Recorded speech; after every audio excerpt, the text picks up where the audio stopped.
नमस्कार, हम मिल टीवी भारत में आपकी स्वागत। लखनऊ के हुसैनगंज चौराहे पर शनिवार को वीर शिरोमणि महाराणा प्रताप की 486वीं जयंती श्रद्धा और सम्मान के साथ मनाई गई।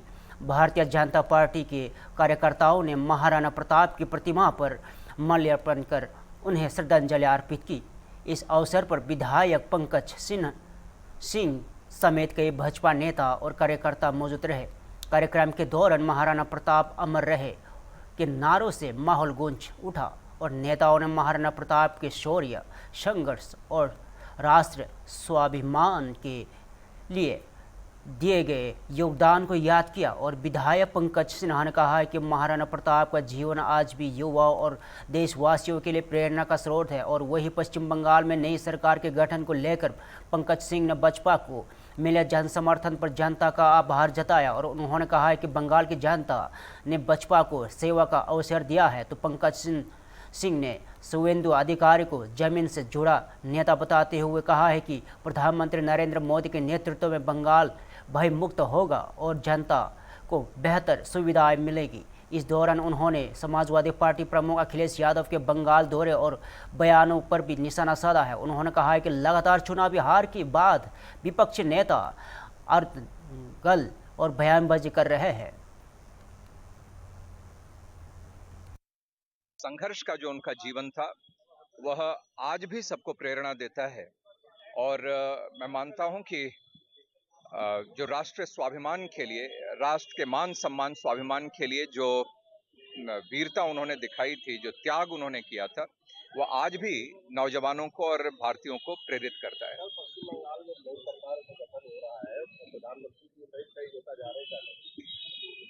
मैं देखिए, बंगाल की जनता के प्रति बहुत आभार व्यक्त करता हूं कि भारतीय जनता पार्टी को वहां पर सेवा करने का मौका दिया है। और मैं मानता हूं कि जो डर और भय वहां पर जनता के मन में जो व्याप्त था, अब उससे उनको मुक्ति मिली है, स्वतंत्रता मिली है। और वह सभी बंगाल के लोग आज भारतवासियों के साथ मिलकर अपने राज्य को और देश को और आगे बढ़ाने में अपना भरपूर सहयोग वो दे पाएंगे। अब वो तो जहां पराजित होते हैं वह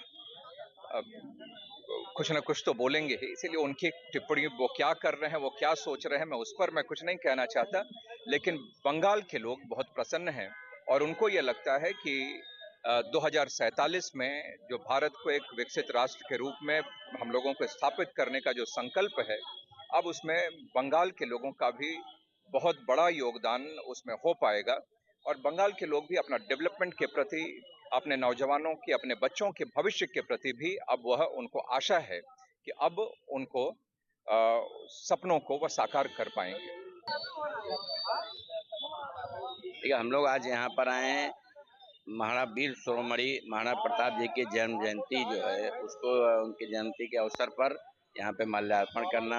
जो प्रताप चौक जो बना था, माननीय मुख्यमंत्री जी ने इसको महाराणा प्रताप चौक का नाम दिया था। यहाँ पे माल्यार्पण करके उनको अपनी श्रद्धांजलि देने, उस वीर शिरोमणि की जिन्होंने अपना पूरा जीवन राष्ट्र के लिए और ऐसे समाज के लिए जो शोषित, वंचित, दलित, पिछड़ा, ऐसे समाज जिनको साथ लेकर के उन्होंने सेना बनाई, उन्होंने काम किया। और जो क्षत्रिय का जो धर्म होता है, क्षत्रित्व का जो पालन होता है, वो करने का, कि सभी लोगों को साथ लेकर के चलने का। हमने अभी चर्चा भी की थी कि हमारी जो शारीरिक संरचना है, चाहे वर्ण व्यवस्था है, उसमें भी जो 4 वर्गों में लोगों को बांटा गया है, चाहे हमारा शरीर जैसे है, शरीर में ऊपर का हिस्सा जो हमारा है ब्राह्मण माना गया है, जिसमें कि बुद्धि लगाने का काम, करने का काम, ज्ञान देने का काम उनका रहता है। और हमारी जो दोनों भुजाएं हैं, जो हमारा वक्ष स्थल है, ये क्षत्रिय माना गया है। पेट है, पूरे शरीर को भरण पोषण देता है, इसलिए पेट को हम लोग वैश्य मानते हैं। और जो हमारा पैर है, जिसमें सब लोगों को लेकर के साथ चलने की एक व्यवस्था है, उसको शूद्र मानते हैं। तो वो सब मिला करके आज अगर कहीं भी हमें पैर में चोट लगे, पेट में चोट लगे, सर में चोट लगे, कहीं भी सबसे पहले हाथ जाता है उनकी रक्षा करने, वही क्षत्रिय है। क्षत्रिय कोई जात नहीं है, क्षत्रिय एक धर्म है जिसका हम लोग पालन करते हैं। समाज के उस सब वर्गों को साथ लेकर के चलने का काम है कि हम हर वर्ग को साथ लेकर चलें और राष्ट्रवाद की भावना से प्रेरित करते हुए कि हम पहले हमारा राष्ट्र है, उसके बाद कुछ है। क्या कुछ कहना आपका? देखिए, महाराणा प्रताप की जयंती की पूरे देश को बधाई, देश के जनमानस को बधाई। महाराणा प्रताप किसी एक जाति के नेता नहीं थे। महाराणा प्रताप पूरे देश के और सर्व समाज के नेता थे, क्योंकि अपने राष्ट्र की रक्षा के लिए, अपने राष्ट्र के स्वाभिमान के लिए और अपने आत्म स्वाभिमान के लिए राणा ने बहुत लड़ाइयाँ लड़ी और आत्म बलिदान किया। और राणा प्रताप के साथ सबसे अच्छी चीज़ ये थी कि राणा प्रताप ने सारे समाज को लेकर एक साथ वो आगे बढ़े और मुगलों से जो बाहर के आतताई थे, आक्रांता थे, उनसे लड़ाई लड़के अपनी मिट्टी को उन्होंने हासिल किया।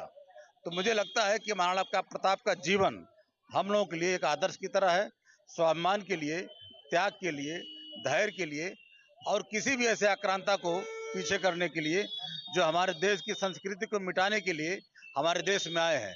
तो महाराणा प्रताप की जन्म जयंती को हम सबको बहुत बहुत बधाई और बहुत बहुत शुभकामनाएं। जय भवानी।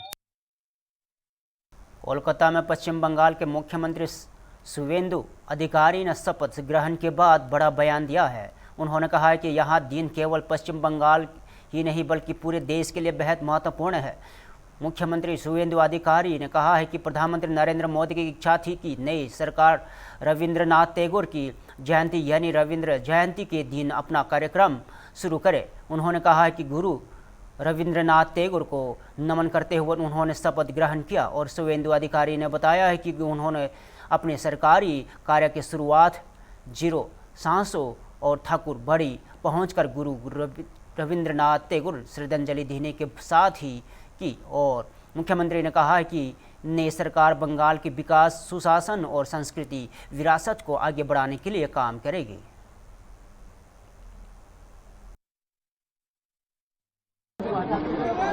আরে ধুতি পাঞ্জাবিতে থাকা ডক্টর শ্যামাপ্রসাদ মুখার্জির তৈরি করা আদর্শের ভিত্তিতে যে রাজনৈতিক দল, তাকে কারোর কাছ থেকে সার্টিফিকেট নিতে হবে না।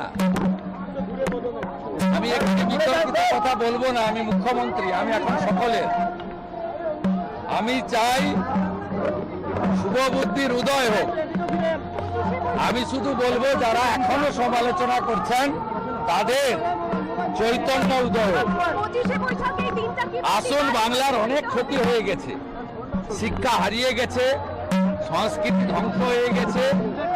আমরা বাংলাটাকে নবনির্মাণ করি, অনেক দায়িত্ব। এখন এইসব রাজনৈতিক কচকচানি, একে অপরের সমালোচনার সময় নয়। যারা করতে চাইছে করুন, আমরা শুধু এগিয়ে যাব। বিশাল কাম আমরা করব জয়। আমি বিবেকানন্দের কথায় চড়ইবতী চড়ইবতী।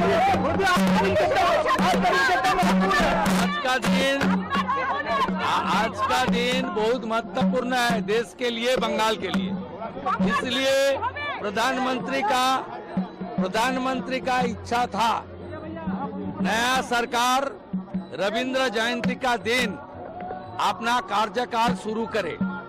इसलिए हम लोग प्रधानमंत्री जी का नेतृत्व में कवि गुरु को प्रणाम करते हुए आज संविधान को मानते हुए ओथ टेकिंग किया, शपथ लिया है। और उसका बाद मेरा सरकारी कार्यक्रम ये जोड़ा साको से हुआ है, कवि गुरु को प्रणाम करके माल्यार्पण कर।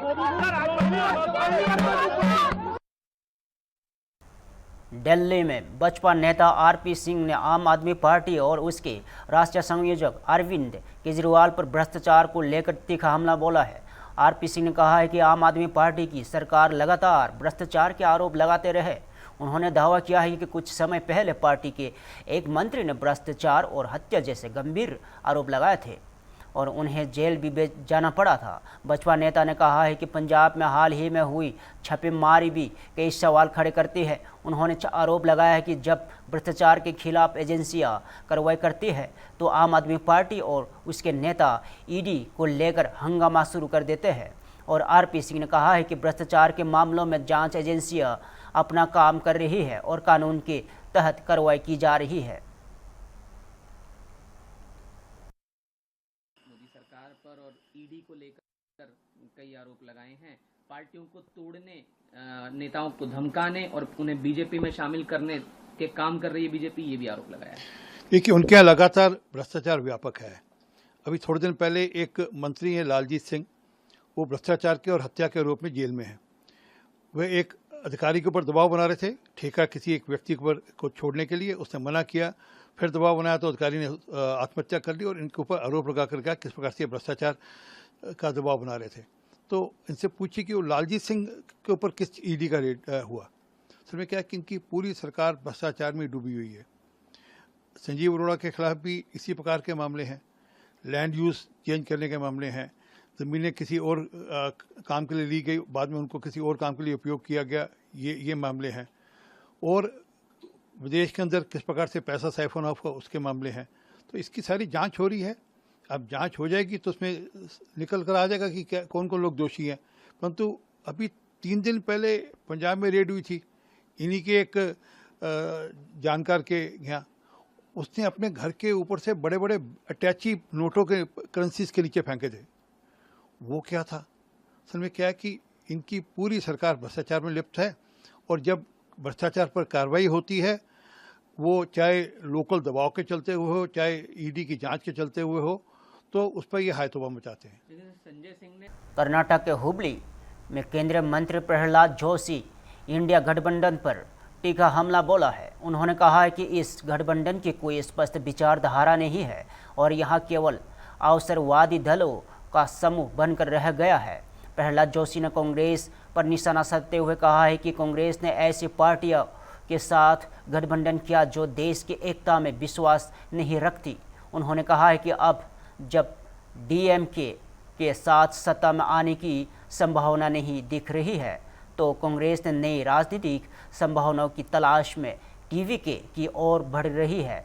और केंद्रीय मंत्री ने कहा है कि इससे एक बार फिर साबित हो गया है कि इंडिया गठबंधन केवल राजनीतिक स्वार्थ और अवसरवादी पर आधारित है। उन्होंने दावा किया है कि जनता अब ऐसे गठबंधनों की राजनीति को समझ चुकी है और देश के विकास तथा स्थिर नेतृत्व की राजनीति को समर्थन दे रहा है। If you can recollect, quite long back, I had told you all people also, I think you are all there at that time, that Indi Gathbandhan doesn't have any ideological faith, belief or background. It is only people of a group of gang of opportunists. It was the most unfortunate that the Congress party, which was defeated by Aam Aadmi Party in Delhi, they were together in India. They fought against each other in Kerala. They fought against communist. Congress fought against communist fought against the Congress party. They were there in Delhi as a India Alliance. And in many places, in West Bengal, Trinamool was fighting against Congress. Just recently in the campaign, Rahul Gandhi made a categoric in criticism, means very, very severe criticism against Mamata. Now they are in India. Now DMK, so DMK also, it is a Dravidian party which we never agree with their policies. We are very, very, and severely we differ with the ideology. Patna में RJD नेता मृत्युंजय तिवारी ने पश्चिम बंगाल की नई सरकार और मुख्यमंत्री शिवेंदु अधिकारी को लेकर प्रतिक्रिया दी है। मृत्युंजय तिवारी ने शिवेंदु अधिकारी को शपथ ग्रहण की शुभकामना देते हुए कहा है कि अब उनके सामने सबसे बड़ी चुनौती पश्चिम बंगाल में सभी वर्गों के लिए समान रूप से काम करने की है। उन्होंने कहा है कि जनता ने ममता बनर्जी को सत्ता से लाने का मन बनाया था, लेकिन परिस्थितियां ऐसी बनी कि बसपा सत्ता में आ गई। और आरजेडी नेता ने कहा है कि अब नई सरकार की जिम्मेदारी है कि राज्य में किसी भी प्रकार का भेदभाव ना हो और सभी लोगों के हित में काम किया जाए। और मृत्युंजय तिवारी ने जोर देकर कहा है कि पश्चिम बंगाल में अमन चैन बनाए रखना और विकास के लिए काम करना नई सरकार की प्राथमिकता होनी चाहिए।